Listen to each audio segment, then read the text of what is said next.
Good afternoon, everybody. I'll be making, very briefly, a rather different kind of input from the position on the bank business that's focused on Africa and Asia, where the bulk of my colleagues and our clients live. I'll also focus, partly for reasons of time, on Africa and on financial markets.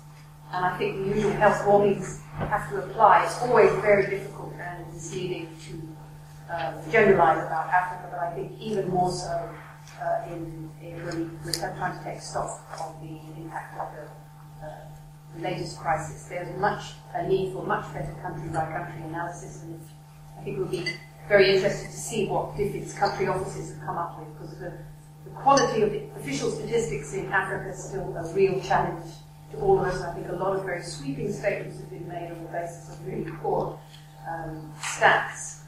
There's also huge differences, obviously, between African countries, the extent to which they were involved in the global economy, whether they were oil producers or not, sophistication of their economies, whether or not they're in conflict, and the usual one about generalizing about poor people who can be in reasonably rich countries as well as the very poorest countries. But taking stock, I think, I would support a lot of the analysis that's already come out. The notion that Africa wouldn't be impacted was quickly dissipated, I think, and African financial markets suffered the same volatility as everywhere else in the last part of 2008. African exports, whether to the US, China, or the Eurozone, fell dramatically, and the real economy was impacted actually quite quickly.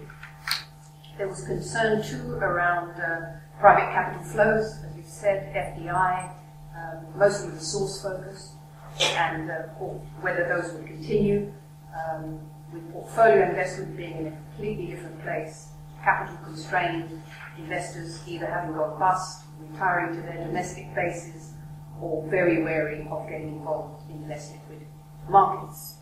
So the drive we saw in the previous decade was increasing for higher risks and higher returns was no longer, and remains no longer as strong. Remittances down, as we said, with rising unemployment in the countries where the people sending the remittances were living. But I must say, I think probably we've got slightly more positive look from looking at our own businesses in many of the same countries as DFID is monitoring. Optimism, I think, on the Asian, especially Chinese recovery. We believe it's shallower and will last for a shorter period than the global average. There's some sign, obviously, of commodity prices coming off the real lows, although some of that may be stoked by Chinese stockpiling and may fall again. So I think we're sort of cautious but pretty optimistic about Chinese demand. The portfolio investment, which I've just referred to, is not again will be at the same level, but we do see some sign of risk appetite coming back, and investors looking at sub-Saharan Africa, albeit on a much more selective basis than they were at the tail end of last year. Foreign exchange rates, which are very important for investors, have also largely stabilized, and some are actually appreciating.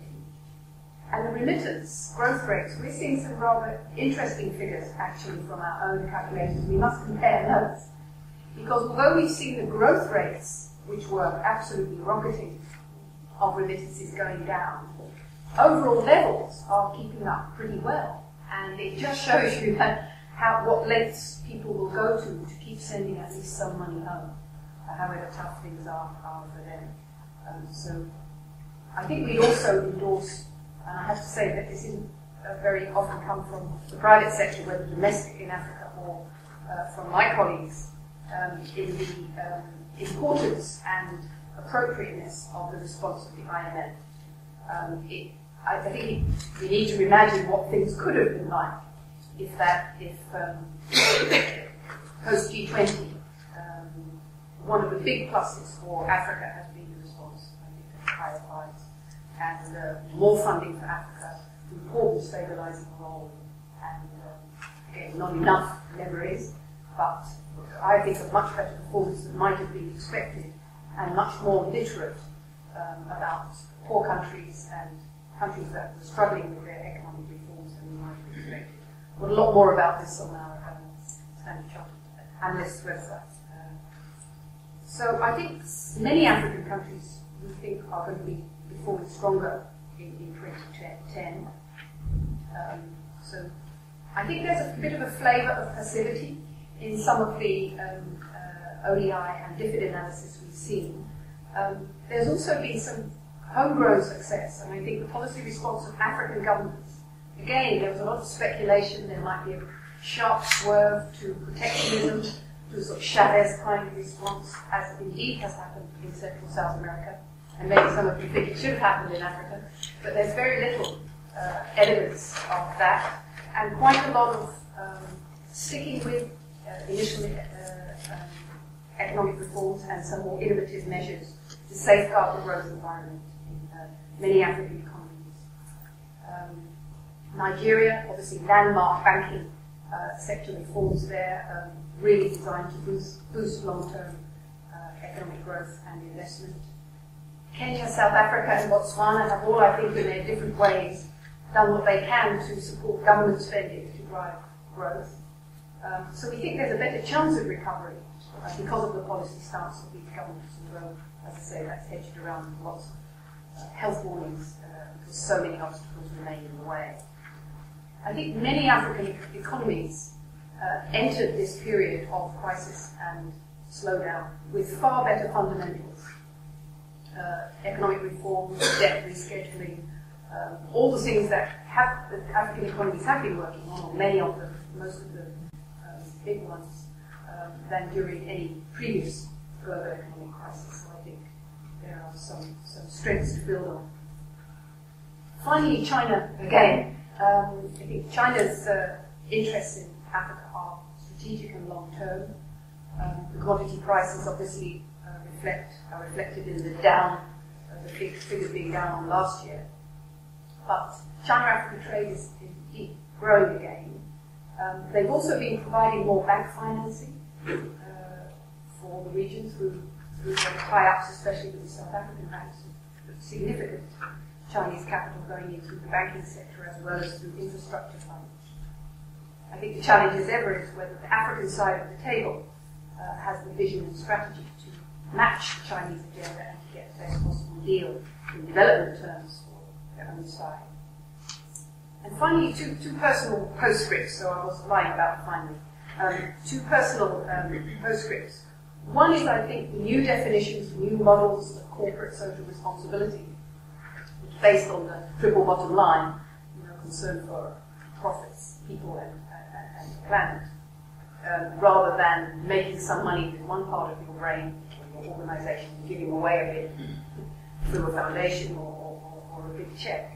I think that new definition of participating as positively as possible in the economies where you work and the whole way you run your business being a contribution, I think that's been totally vindicated by the fact that if you were not doing corporate social responsibility because it was good for the long-term shareholder value of your business, you've probably pulled those programs. Whereas for people like Standard Chartered and many others who are looking at HIV and AIDS, at the investment in renewable, low-carbon options and products and funding, in fighting malaria, access to finance for a whole range of people who are currently not have access to banking. We'll carry on doing that because that is sensible for our business and it's our investment in the future. And this really is a final personal observation that we've been talking for, ever since I've been working in the government, of the need for government, civil society, academics and private sector to work together more closely. And I do think while there's such competition for management time and resources, there is not as much evidence of that actually happening in practical form as we would like to think. Intellectually, I think the battle is won. We should all be sharing far more information and we should be putting our heads together to overcome some of these challenges. But none of us, I think, are allocating the people or the time we don't have the fora, perhaps, for doing that as effectively as we might be. So we all need to redouble our efforts to read each other's stuff to keep in touch and to try to have more workshops and brainstorms, rather than just, say, all go to the UN General Assembly, which we will all do with our own agendas and delivering our own little contributions. I think we really must start to work together in a more practical sense to be more effective. None of these challenges are soluble by any one sector. Thank you. Thank you very